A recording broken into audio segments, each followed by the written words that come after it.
Star Wars, best place for below average Star Wars.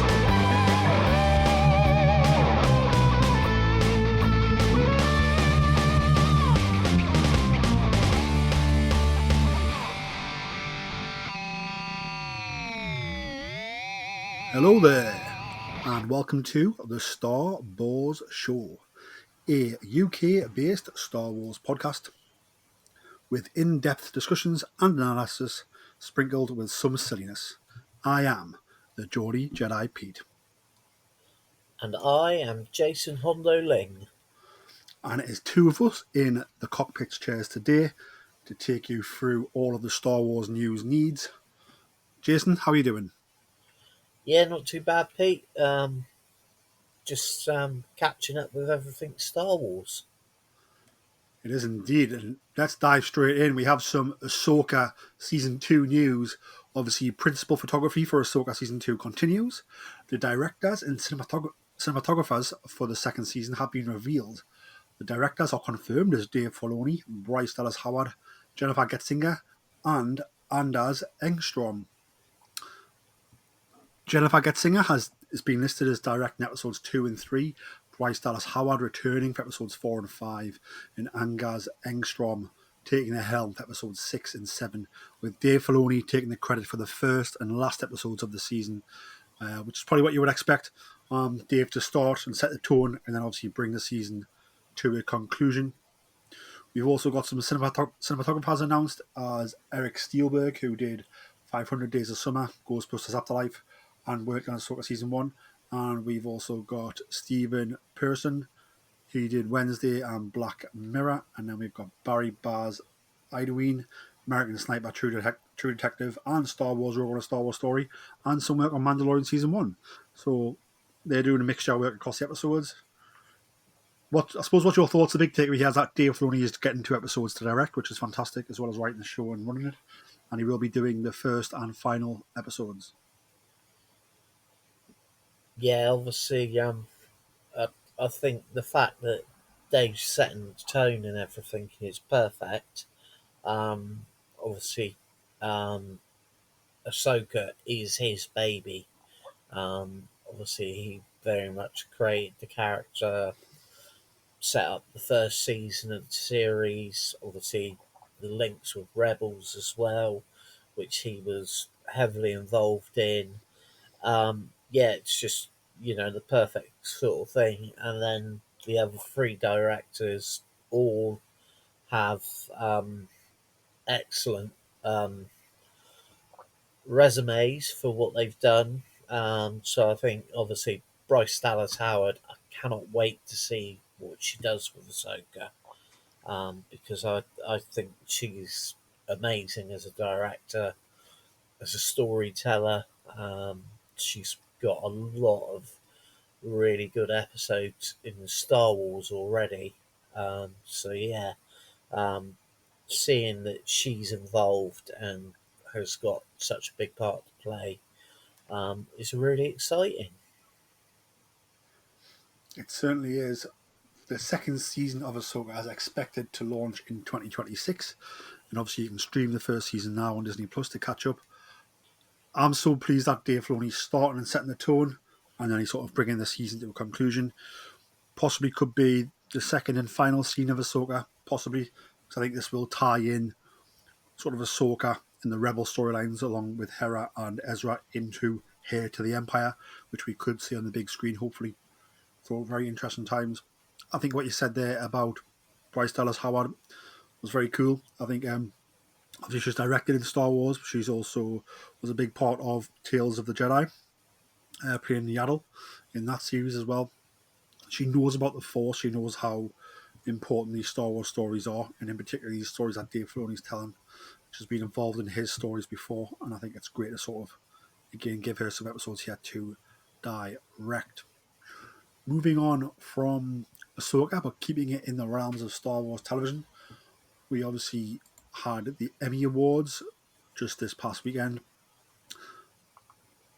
Andor already run 4 before the event took place, and then Dan Gilroy wins an Emmy Award for Outstanding Writing for Andor for the episode Welcome to the Rebellion. That takes the total number of Emmys won by the Disney Plus series to 5. So, yeah, it won for Outstanding Fantasy, Sci-Fi and Costumes, the episode Harvest. It won for Outstanding Production Design for a Narrative Period or Fantasy Program in 1 hour, which was for Who Are You? It won Outstanding Picture Editing for a Drama Series for Who Are You? And it won Outstanding Special Visual Effects in a Season for a Movie, or a movie. And then obviously did Dan Gilroy won Outstanding Writing in the Drama Series for the 9th episode of Andor, which was Welcome to the Rebellion. So lots of love for Andor. I think that's great. You know, I do think that Cassian himself was robbed by not being nominated. I don't know how Diego Luna was not nominated as Best Actor, because he was the lead in this show. He led it from the front. He showed all the human emotion, the grit, the determination, the desperation that you see in this character. All comes from him. So he should have been nominated, I feel, but 5 wins is still good. What's your thoughts on the continuing success of Andor?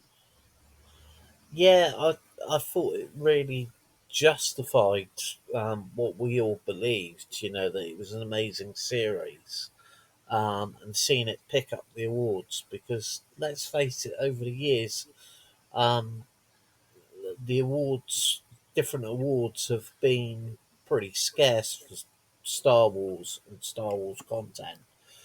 So seeing Andor do as well as it has been really justification of the work that goes into creating this. There's a lot of guys that put a lot of work into creating some amazing storytelling. So yeah, I was really pleased to see that they got the recognition that I think they truly deserved. As I said on here before, I went to the Amore event in Fordingbridge and met some of the guys that work behind the scenes, and seeing their enthusiasm, their love of the stories, um, the the amount of creativity that goes into a series like that. The things that we didn't really see but were there, and having them explain about those different things. I think it's really great that they've got this recognition, and it wasn't just for the people that were named. Everyone that worked on that series deserved the recognition, and yeah, they did everyone proud. They certainly did. I think what was great is everything you just said there. Like, it won for, like I said, outstanding costumes. It won for its production design. It won for picture editing. It won for visual effects, and it won for writing. So it won an award across like the board for everything. Probably bar acting performance, which I feel it should have been, and for music and soundtrack, which I feel probably should be nominated as well, because they were both awesome. But across a lot of the creative functions of production, it won awards for widespread. We send our congratulations to all the winners at Lucasfilm, ILM, and Skywalker Sound. What's your thoughts on sort of the? I wouldn't say controversy, because I don't think it was controversial to the wider world, but I don't know how Diego Luna was not nominated as lead. The problem with so many of these awards, especially television awards, there are so many actors that just justifiably should have been nominated. But at the same time, if they nominated all of the actors that deserved the awards, um, you know, we'd be sat here for a whole year just going through the nominations. So I can sort of understand, you know, for me, for you, for any Star Wars fans, the work he did was absolutely amazing. But in the broader television hemisphere, he's just one of hundreds of actors that has done some amazing work over the last year. So I would love to have seen him recognised, but at the same time, I understand why he didn't quite get there. Breaking it down for Emmy wins of Star Wars shows, Andor comes in second top now. So The Mandalorian is top with 14 wins. Obviously, that's over 3 seasons. Andor has 5. The Clone Wars also has 5. Clone Wars, the 2003 miniseries, has 3, and Ahsoka has 1. So I imagine this tally will grow when Ahsoka season 2 comes out. Fingers crossed. But Star Wars is doing okay at the Emmys. It's doing okay, even though I do feel it's been robbed by a few there for Andor. Genevieve O'Reilly as well, fantastic, as really tied the series together as the female lead in terms of being Mon Mothma. Also, I feel was missed out there. Moving on from television into Star Wars movies, Oscar Isaac has spoken at the Toronto International Film Festival about his role in Frankenstein, and also reacted to the idea of reuniting with Ryan Gosling as Poe Dameron in Star Wars Starfighter. I think whenever Star Wars actors are doing press, they always get asked a Star Wars question. That's just how big Star Wars is. It's almost bigger than anything else you're doing, which is pretty wild but cool. So yeah, he was asked by Entertainment Tonight, "We want to see you back, reunited with Ryan Gosling. Will that happen anytime soon for Star Wars?" And then Oscar Isaac said, "Star Wars, right? We'll see. I mean, yeah, I'm ready for it. You let me know when." So probably don't read too much into it.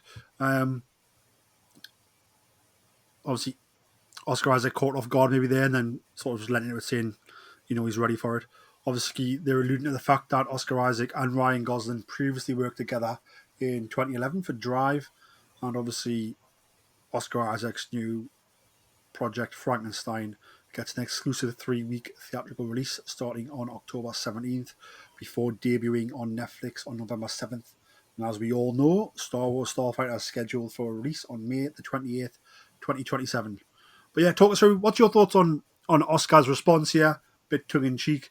And obviously, what's your thoughts on, could this actually happen? I mean, it's called Star Wars Starfighter, and Poe Dameron is one of the best star pilots we have in the whole Star Wars story. Yeah, if they were to bring in any of the cast from the sequels, Poe Dameron makes the most sense for a film about starfighters.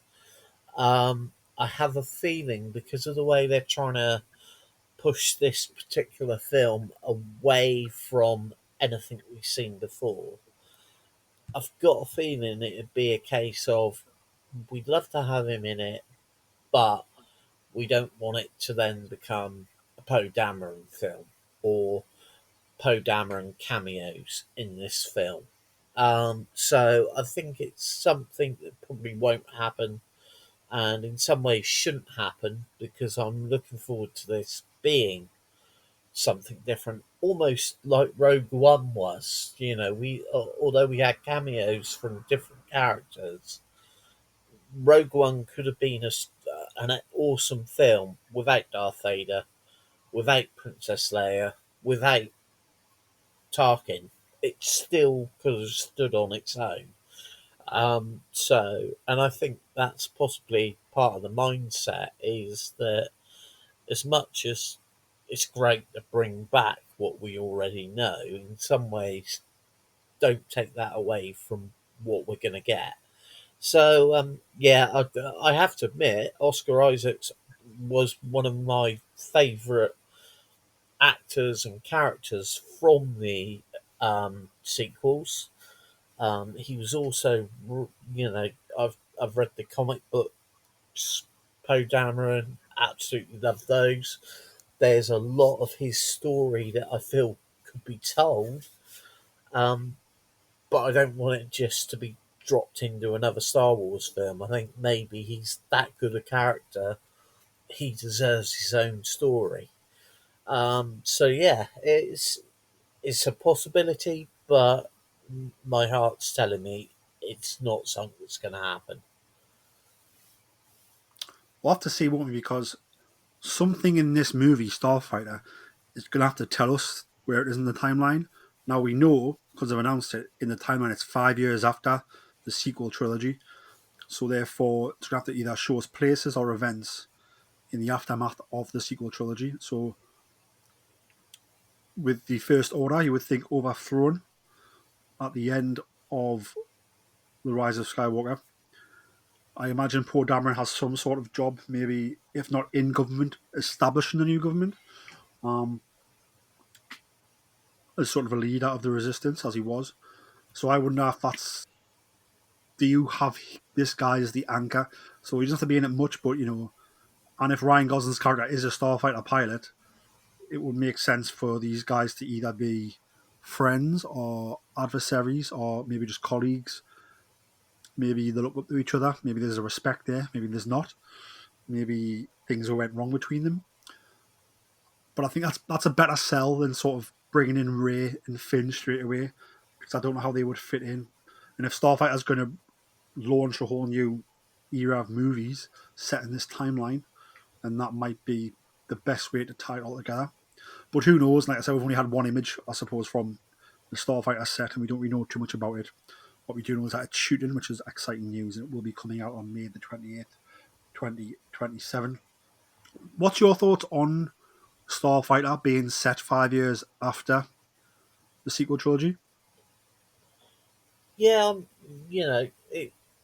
to me, it's a new dawn or a new era for Star Wars. Um, we could, there's lots in the past that can be explored. There's lots in between bits that we already know that could be explored.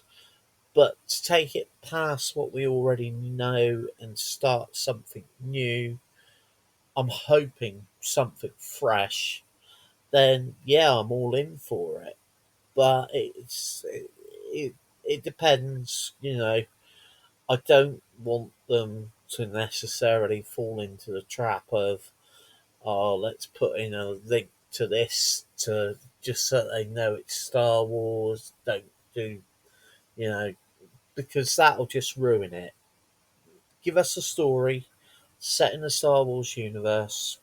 We'll be happy with it as long as it's done well and it creates characters that we can all relate to, we can all get behind, and storylines that don't go stupid and into realms that just don't fit with what we, not necessarily what we know, but what we sort of come to expect, unless it's done in a way that we can go, yeah, I can get behind that. But it's a whole new era, new creatives. I'm I'm just glad in some ways that they've got Dave Filoni now in his role that he's doing, where obviously he will be given advice. He'll be very much involved with the creativity to make sure it doesn't make the mistakes that have possibly gone in the past. What do you mean by mistakes from the past? Um, I think I think with my issue with the sequels wasn't necessarily the stories, wasn't necessarily. I don't think there was the continuity. There was the one person that was taking charge. There wasn't the plan in place. I know, obviously, George in the past has very much flown, by the seat of his pants, but there was still one person that was looking at what they've done, looking at what, and I don't think that happened with the sequels. And for me, that's why the sequels, I'm not saying they failed, but they weren't what everyone was hoping for. Yeah, I do feel that, Force Awakens came out. Last Jedi is a different director and writer, but he picks up and ties off all those storylines.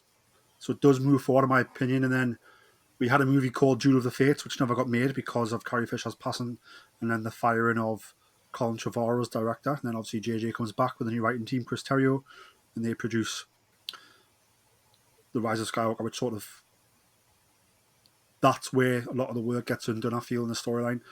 I think for me, the fact that this movie was sort of pitched and greenlit really quick and went into production really quick tells me that it's in good shape and that it's a good story. Whether some of the internet fans are like or not, like who they don't like Star Wars, I mean, they just like being loud. But I think for me, I'm more excited for this than I am about, say, a Rey movie that's been announced 4 years ago, and that's now in development hell because this movie came out so quickly and it was greenlit so quick because the pieces are there and it's ready to start going, if that makes sense. So I think it's very, very exciting times. And like I said, the Rey movies one, for example. The other one would be, that's currently on the cards, but nowhere near, would be James Mangold's Dawn of the Jedi. Again, like he's still developing it, and give them time to develop it, that's fine, but maybe don't announce these things so quick. But I'm so glad that since this movie was announced, we're in full flow in production, and it's going to be the next Star Wars movie released after Mandalorian and Grogu, which is very, very exciting. Keeping it on the topic of actors being asked questions about Star Wars, we have Jim Cummings, who is, of course, the voice of Hondo Ohnaka, everybody's and yours favourite pirate, Jace. So yeah, he's been promoting some things at San Diego Comic-Con, and sort of the legendary voice actor was asked whether Hondo might appear in Maul Shadowlord, which is a sequel to Lucasfilm's animated series of Clone Wars, and sort of Jim winked while saying, I think you're going to have to stay tuned because Hondo is not done yet. He went on to share that he loves what he loves about the Little Rogue, admitting he's one of his favourite characters to do. But yeah, obviously he's said this in the past as well, where he was talking, and I think he was hinting at a video game maybe, because I believe he is in the Star Wars expansion pack for the latest game. And of course, he's a big part of Star Wars Disney Parks, where he's an animatronic and sort of he's the main narrative driver for Millennium Falcon and Smuggler's Run, which is the ride at Disneyland and Disney World. And obviously, we do know that ride is getting rethemed to be more of a Mandalorian Grogu for the movie coming out in May 2026. So do you think that Jim Cummings is completely telling fibs here? Is he being a proper Billy liar? Or is he telling half a truth and is he not actually going to be in Shadowlord, but he has done some things for the new Disney ride? Or is he going to be in more Shadowlord? Take it away, bud. My personal feeling is it's probably to do with the is it Smuggler's Run? Yeah, Disney Galaxy's Edge. I think that's possibly what it is, but at the same time, it would fit perfectly for him to appear in Maul Shadowlord, and it would also fit for him to appear in The Mandalorian Grogu. It would fit for him to appear in Ahsoka. There's so many different things where Hondo could pop up. Personally, I hope he pops up in all of them. It was something I was discussing with Steve Galloway this weekend. I felt he would have been perfect in Skeleton Crew and would have been somewhat an established character that could have stepped into that world perfectly. Obviously, they didn't. I love what they did with Skeleton Crew, but at the same time, for me, that was the perfect vehicle for live action Hondo. I would love to see him. I'd love to see him in Maul. I would love to see him in Mandalorian and Grogu. There are so many possibilities. Live action Hondo, they've already really achieved it with what they've done at Galaxy's Edge with the animatronic. It would just simply be put an actor into that costume and give it the voice of Jim Cummings, and we're all sorted. So it's there, ready to go. I hope that Dave and John and all the other creatives can come up with a way of bringing Hondo into live action. But it is, I think this is a question that Jim Cummings gets asked over and over again. Hondo is a character that which when you consider the amount of characters that Jim Cummings does and has done in the past, to constantly be asked about Hondo, but it goes back to what you said previously. Anyone involved with Star Wars always gets asked, are you coming back? So I think it's almost his reaction. He knows that there's the potential, or that he's done something, but it's what it is. And all we can do is sort of try and guess. I would love it to be live action Hondo, or if not, I'd love to see him in more.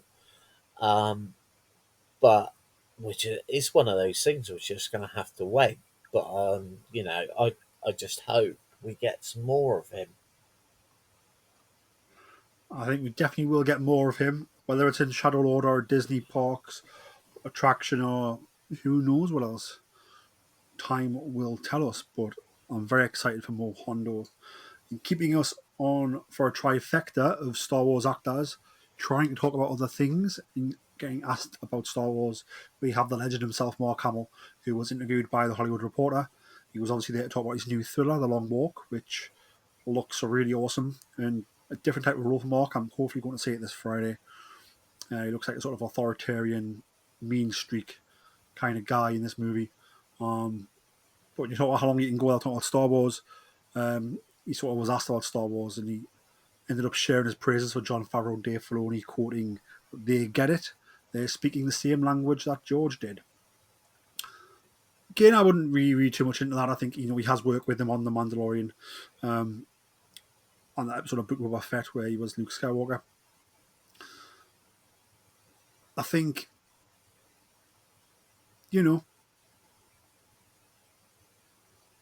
I feel it's easier to say that Dave, and I love Dave Filoni and Jon Favreau, don't get me wrong. I think it's easy to say they get it when they're dealing with like legacy characters and also like new characters and tying them all in together in certain time frames that people love. That makes sense. And like Dave Filoni come back and doing Ahsoka, like he's not going to get that wrong. Like Ahsoka's not a risk for Dave Filoni, if that makes sense. We will have these new storytellers coming in who everything they're doing is a risk because they're brand new to it, and the way some people react to things is quite loud and not good. But yeah, what's your thoughts on the fact that these guys can't go anywhere without getting asked about Star Wars? And what's your thoughts on Mark Hamill's comments? I'm assuming that he's done with Star Wars for now. I don't know if he'll come to another Star Wars celebration or not.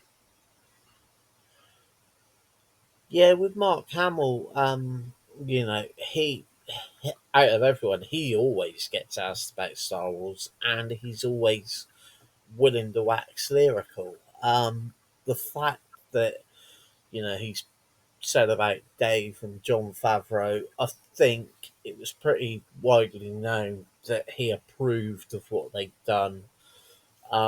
He's sort of saying what we already know. But at the same time, it's great that he has given them both his seal of approval. The only, whether he would ever come back, I think he's already said that he's pretty much done with Luke.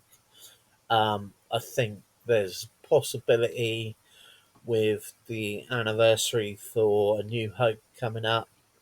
I think he probably will be at Celebration. There'll probably be some sort of reflection. There'll probably be a tribute to Carrie. There's so much coming up that I can't imagine that Mark Hamill wouldn't be involved and wouldn't want to be involved. Because let's face it, Star Wars has done a lot for him, and he's done a lot for Star Wars. I would, I'd love, and I've said this so many times on this series. I'd love for Mark Hamill, Dave Filoni to work together to do some storytelling around what happened to Luke between um, Return of the Jedi and what we got with the sequels. And I'd love to see more exploration of what we saw in Mandalorian and the Book of Boba Fett. And I've already said I know who I'd love to do it.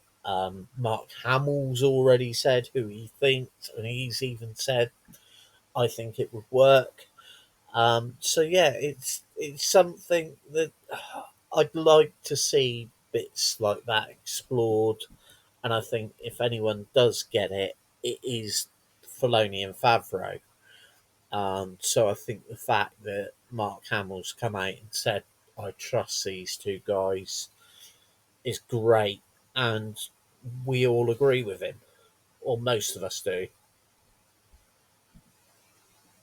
Do you feel that Favreau doesn't get mentioned much lately? And and then after Mandalorian and Grogu, I don't know what Favreau's actually actively working on Star Wars wise. Obviously, the guy's a bona fide like filmmaker, so he makes lots of different movies. Do you think we'll see Favreau sort of move away from Star Wars? It's hard to tell. John Favreau clearly loves Star Wars.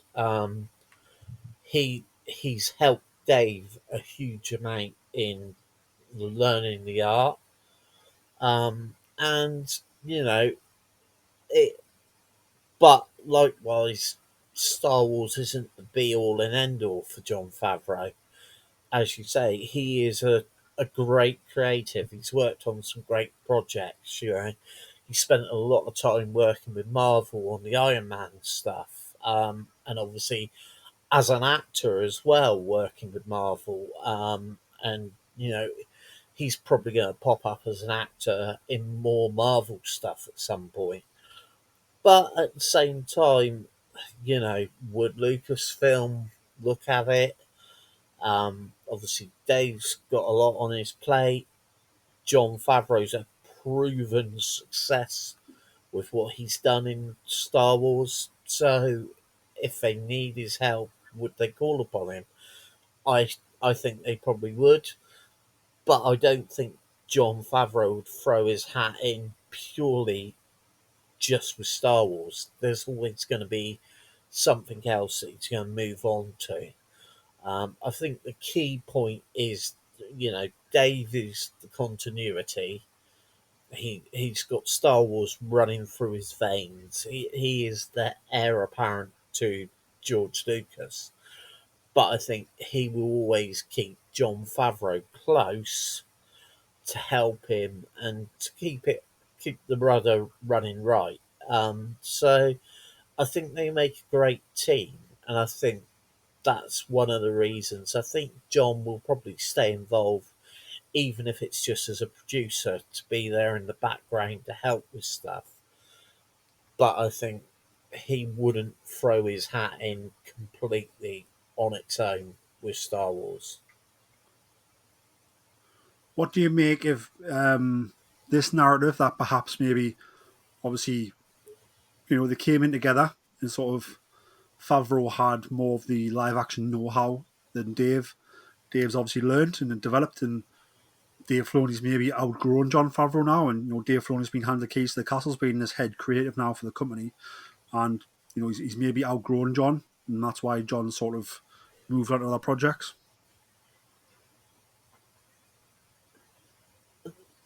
I don't think it's necessary that he's moved on from John. I think it's just a natural progression. You know, John Favreau has a huge, work. I've mentioned Marvel. Obviously, he also did the Lion King stuff. Um, the other films that he's made, like Sophia, stuff like that he's worked on, the acting work. John's gonna always bounce around. Whereas with Dave, over the last 20-25 years, Star Wars has been his key thing, and he's worked his way up through the ranks at Lucasfilm and proved that he has the the link to George, the same sort of mindset, and also the respect that he will keep George in the loop. So yeah, I think it's just natural. It's not necessarily outgrowing.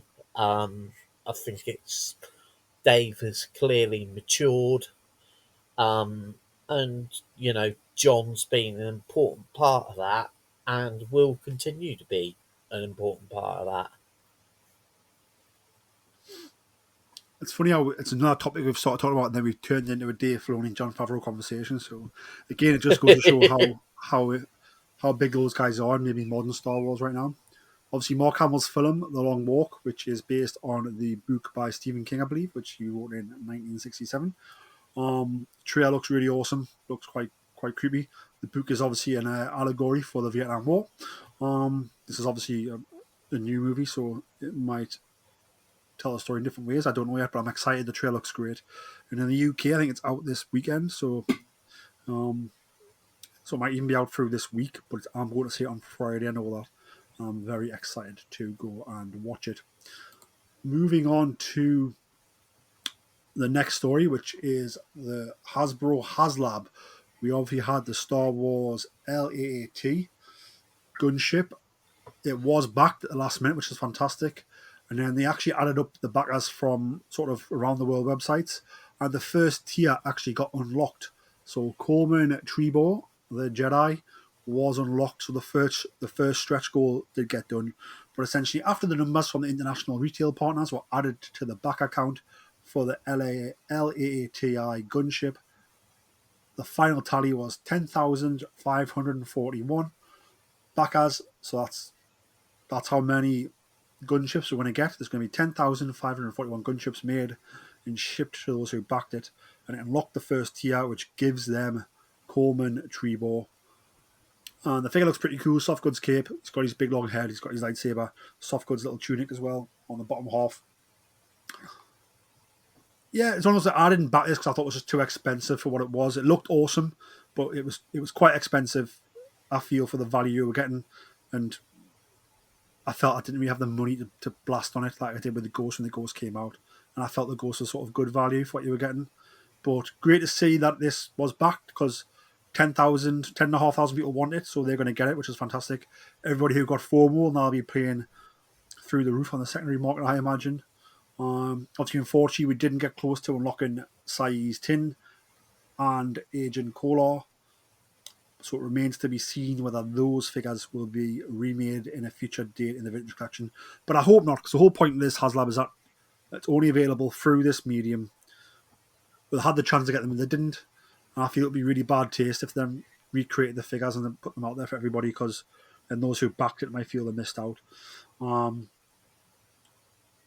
yeah, I know you weren't really going to go for this HasLab. Obviously, it looks really cool. I will say that. I'm sure you'll agree. But what was your thoughts on this project, and are you happy it got backed? I'll be honest, I didn't think it was going to. I spoke to James Burns and Steve about this, and they both said no, it will get backed, but right at the last minute, which is what happened. Um, I I looked at it and yeah, money wise couldn't justify it, wouldn't have anywhere to display it, and it just didn't really light me up. It was a great thing, but it was something that I think we've all seen similar sort of things. So yeah, it was just something that really didn't catch me. With the HasLab stuff, obviously the Ghost, that really, I wish I backed it. It's something I wish I'd got, but I didn't. Um, the Razor Crest was another one that I thought was amazing. But then stuff like the Rancor, like this, I think the other one was the lightsaber that they did that didn't get backed. It was, there's just odd stuff. Obviously, the ships like the Razor Crest and the Ghost are no brainers. People are going to go for it. Slave One, everyone would go for one of those. There's so many things, but for me, the gunship, it was cool, and it's one of those things that I think looks cool.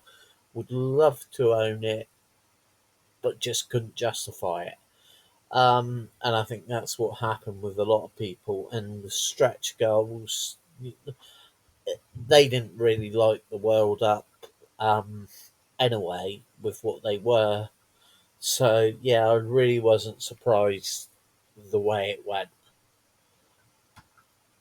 Yeah, it's one of those ones where, I wasn't going to back it because I felt like for the money and how much it was, I didn't want to spend the money on it. But for those who did, I'm glad that they've got an awesome piece of Star Wars merchandise, an awesome collector's item, fantastic looking piece of kit, and I hope they all enjoy it when they get it.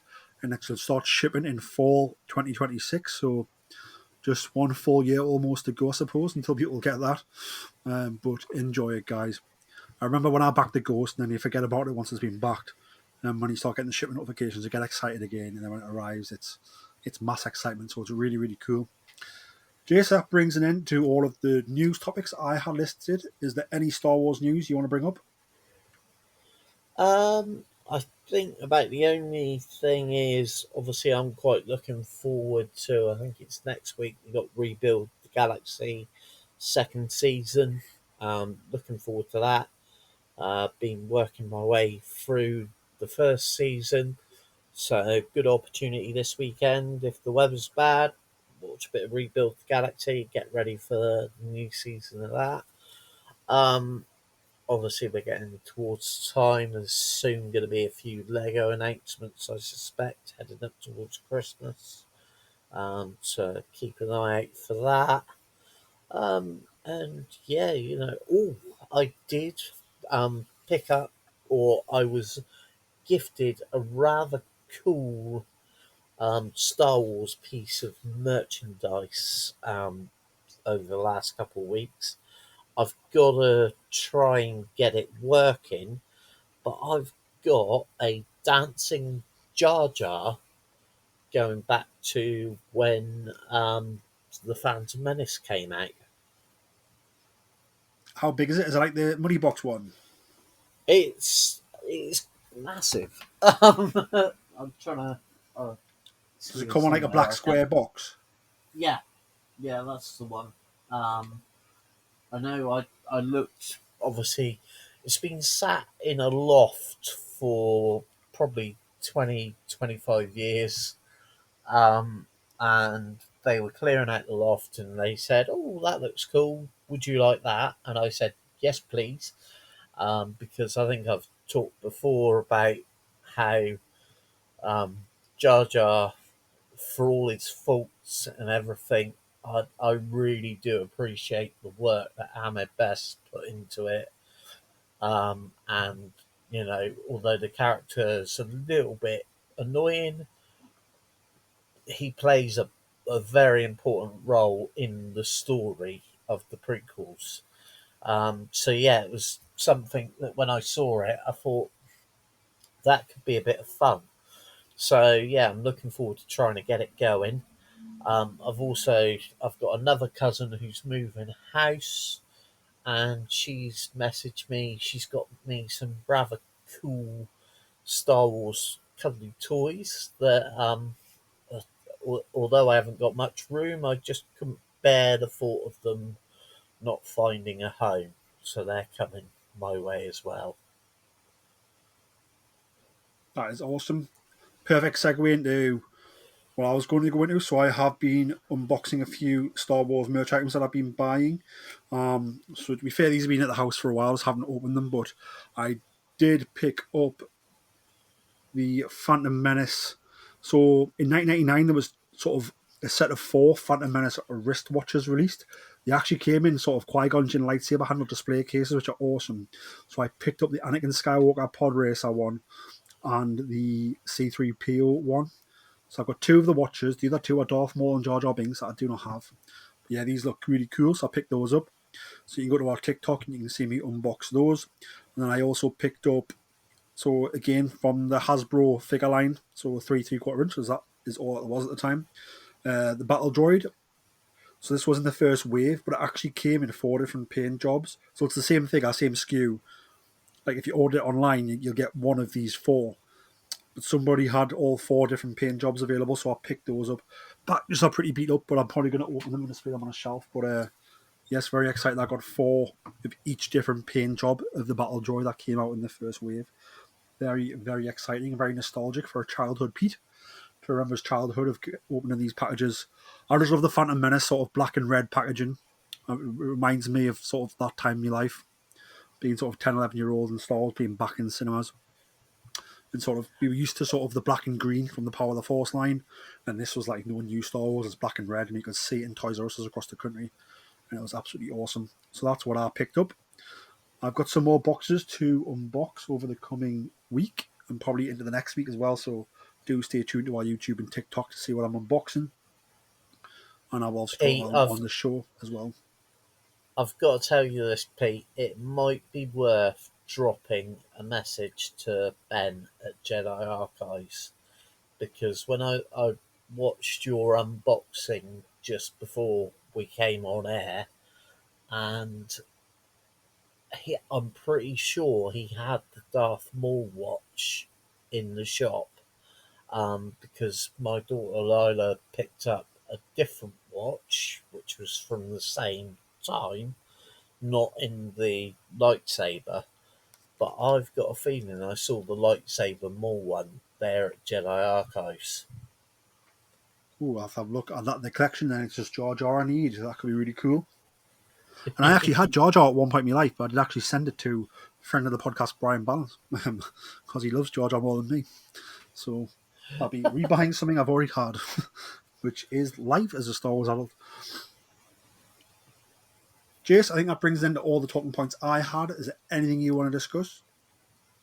No, just as always, enjoy everything Star Wars and drop us any messages about interesting Star Wars stuff if you can. And where can people find you on social media? At Hondo Ling, as always. You can find myself I am on X, which used to be Twitter, at Geordie Jedi Pete. You can also find me on Instagram at Geordie Jedi Pete. You can find the podcast on X, formerly Twitter, at Boss Star. You can also find the podcast everywhere else, including Facebook, YouTube, TikTok, you name it, we've got it at Star Wars Podcast. All of those are linked in the show notes, so you can follow us if you just go to the description of this episode.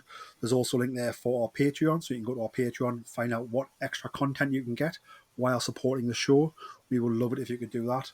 But that brings an end to the episode. May the Force be with you all. And remember, always tell that to Cancer Club.